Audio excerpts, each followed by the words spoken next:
আসসালামু আলাইকুম। তো আজকে ভিডিওটিতে 4 থেকে 5 বছর বেবির মাপ অনুযায়ী এই চমৎকার একটি কাটিং ও সেলাই শেয়ার করব। তো জামাটি তৈরি করার জন্য এখানে আমি 1.5 গজ কাপড় নিয়েছি।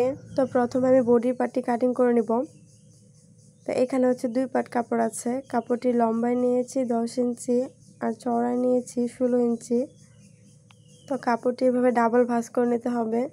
তারপর বন্ধ সাইড থেকে আমি শোল্ডার মাপটি নিয়ে নিচ্ছি 5 ইঞ্চি আর শোল্ডার থেকে আর্মহোলও নিতে হবে 5 ইঞ্চি। এখন হচ্ছে বডির মাপটি নিয়ে নিব। তো বডি এখানে আমি 8 ইঞ্চি নিয়ে নিলাম।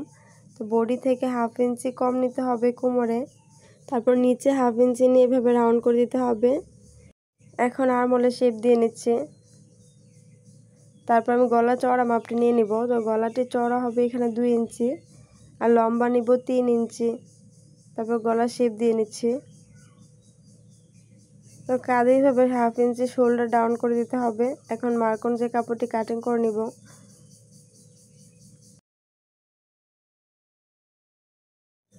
তারপর বডি পার্টে হচ্ছে এভাবে মেলে নিতে হবে। তারপর কাঁধের এক সাইড থেকে 3 ইঞ্চিতে একটি চিহ্ন দিয়ে নিতে হবে। তারপর এই মার্ক অনুযায়ী কাপড়টি কাটিং করে নিব। তো এখানে হচ্ছে একটি বেল্ট হবে। তারপর নিচের পার্টের প্রথম লেয়ারের জন্য এখানে 2 পার্ট কাপড় নিয়ে নিলাম আর দ্বিতীয় লেয়ারের জন্য এখানে 2 পার্ট কাপড় নিয়ে নিলাম। এই কাপড়টি লম্বা নিয়েছি 10 ইঞ্চি আর চওড়ায় নিয়েছি 22 ইঞ্চি আর এই কাপড়টি লম্বায় নিয়েছি 8 ইঞ্চি আর চওড়ায় নিয়েছি 32 ইঞ্চি। তো একটা পার্টের সাথে আরেকটি পার্ট হচ্ছে এভাবে কুচি হবে। তো এখন হচ্ছে আমি সেলাই করতে চলে যাব। তো বডি পার্টে প্রথমে শোল্ডারটা অ্যাটাচ করে নিতে হবে। তারপরে গলার সাইডে পাইপিং করে নিব। তো পাইপিংয়ে কাপড়টি এভাবে বডির পার্টে সোজা সাইডে রেখে তারপরে সাইডে একটি সেলাই দিয়ে নিতে হবে।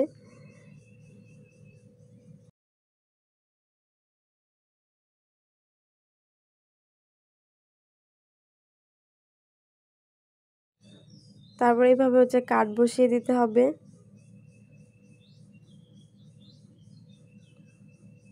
তারপর পাইপিংয়ে কাপড়টি উল্টো সাইডে নিয়ে 2টা ভাঁজ দিয়ে এর উপর আরেকটি সেলাই দিয়ে নিতে হবে।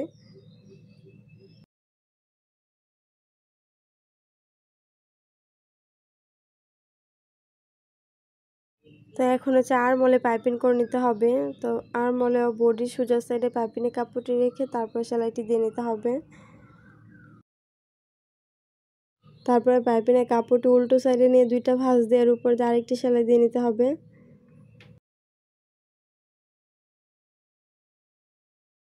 তো এখন হচ্ছে কাঁধে বেল্ট অ্যাটাচ করে নিব। তো বেল্টের জন্য একটি কাপড় নিয়ে নিলাম।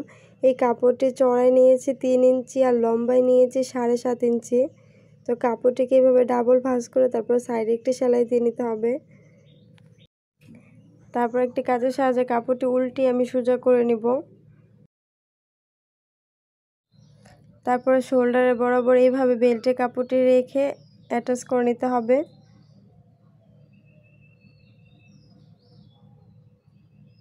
তো একইভাবে অপর পার্টটা অ্যাটাচ করে নিচ্ছে।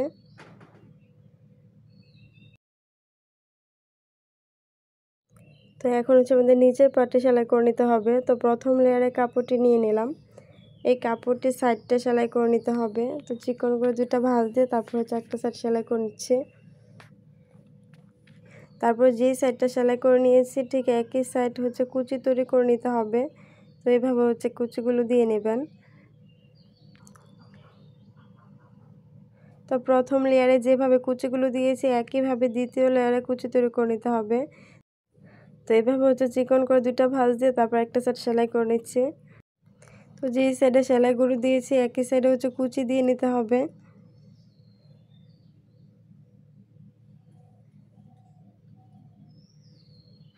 তারপর প্রথম লেয়ারের উপরে দ্বিতীয় লেয়ারে কাপড়টি এভাবে রেখে এর উপরে আরেকটি সেলাই দিয়ে নিতে হবে।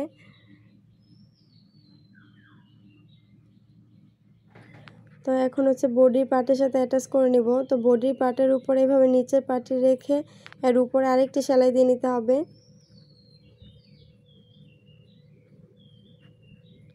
তো এই পার্টটা আমি যেভাবে অ্যাটাচ করে নিয়েছি একইভাবে আমাদের অপর পার্টটি অ্যাটাচ করে নিতে হবে। তো এখন হচ্ছে বডিটা ফিটিং করে নিব। তো বেবির মেজারমেন্ট অনুযায়ী বডিটা ফিটিং করে নেবেন। তো তো সাইডে আমি 1 ইঞ্চির মতো রেখে তারপর হচ্ছে সেলাইটি দিয়ে নিচ্ছি। তো একটা সাইড সেলাই করে নেওয়ার পর একইভাবে আমাদের অপর সাইডটা সেলাই করে নিতে হবে। তারপর নিচের সাইডটা সেলাই করে নিব। তো নিচে চিকন করে একটা ভাঁজ দিয়ে তারপর হচ্ছে সেলাইটি দিয়ে নিতে হবে। তো এই পর্যায়ে জামাটি তৈরি করা কমপ্লিট হয়েছে। তো আজকের ভিডিওটি এ পর্যন্তই। ভালো থাকবেন সবাই। আল্লাহ হাফেজ।